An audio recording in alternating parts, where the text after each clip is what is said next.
Welcome back everyone. Today I've got a quick list of upcoming creature capture games you'll want on your radar. These are the kinds of games where you're catching, bonding with, battling, evolving, or building a whole team of creatures.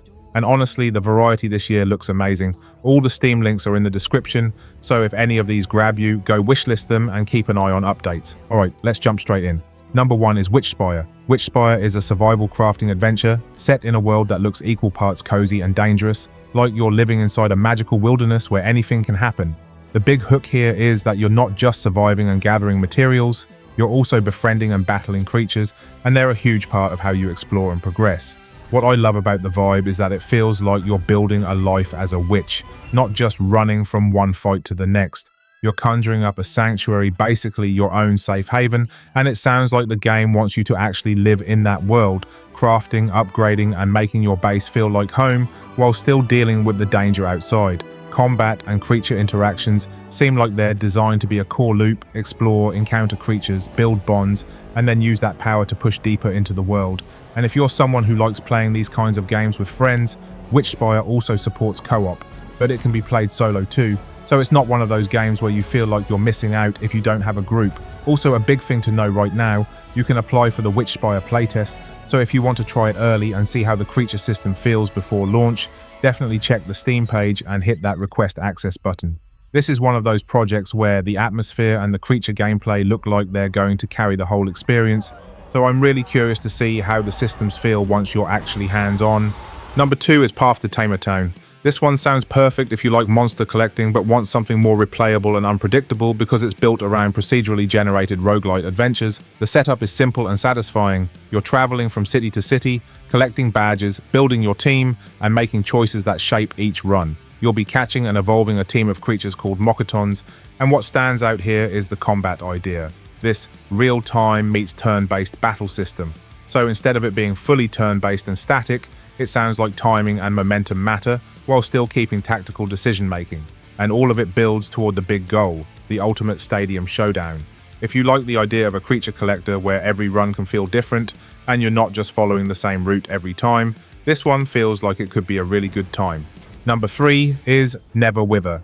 This one goes hard on the fantasy of creature collecting because it's not just catch and battle. The headline feature is that you can transform into almost any creature you see. That alone opens up so many possibilities for exploration and gameplay variety because you're not locked into one way of moving through the world. You can collect and raise fantastical creatures and then go a step further by commanding them to help with farming, building, and crafting. So it's giving that creatures as your team and your workforce feeling, which is always fun when it's done well. It's also described as a vast multiplayer online open world experience, and the story hook is you becoming the last hope against something called the corruption. So if you like the idea of a bigger online world where your creature choices impact more than just combat, like building and progression, Never Wither is one to watch. Number 4 is Lumentale, Memories of Trey. This one leans into a more classic monster collector RPG adventure with a strong focus on story and atmosphere. You're following Trey as he tries to recover his missing memories, and along the way, you're building bonds and making new memories with creatures called the Anemon. From the description, it sounds like the game wants to deliver that warm journey-style RPG feel, meeting characters, exploring an enchanting world, and letting the creature collecting be part of the emotional core, rather than only being about power levels and min-maxing.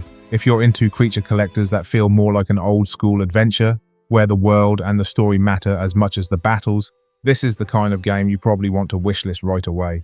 Number 5 is This Creature's World. This one has a really cool setup. You're exploring a world full of mysteries and uncovering discs that let you collect your own party of creatures. It's got that go on a journey, build a squad, and slowly uncover what's really going on kind of energy.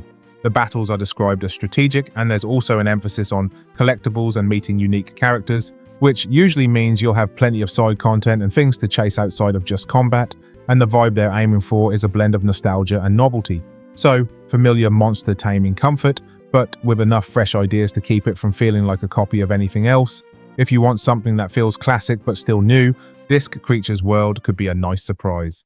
Number 6 is Fae Keeper. This one is for the people who want a huge creature roster because you'll be able to battle, catch, and morph hundreds of Faes in a turn-based creature collector RPG. The world is called the Faelands, and it sounds like it's going for a full-on, big RPG world experience. Cities, dungeons, arenas, hidden routes, and even unpredictable weather. I always like when weather and environment matter in these games because it makes exploration feel more alive, and it can lead to those moments where you stumble into something rare or unexpected just because conditions changed. The progression goal here is climbing the ranks to become the ultimate Fae Keeper, so expect a steady loop of building your team, improving your strategies, and taking on tougher challenges as you go. And number 7 is Anemo. Anemo is described as a free-to-play, next-gen creature-catching open-world RPG set on the continent of Idle. The creature system here is built around twining with Anemo, basically forming a bond that unlocks new abilities and ways to explore. That usually means your creatures aren't just fighters, they're traversal tools too, and that's always a win in open-world games. You'll be traveling to a sky-floating metropolis, meeting other pathfinders, and battling in competitions. So it's got that social, shared world energy where it feels like there's always another challenge or activity to jump into.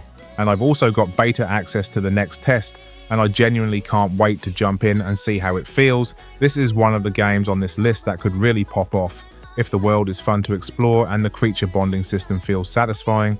And that's it for this video. If you liked it, hit that subscribe button to see more of these videos, and let me know which game you're most excited about in the comments below. Thanks for watching. See you on the next one.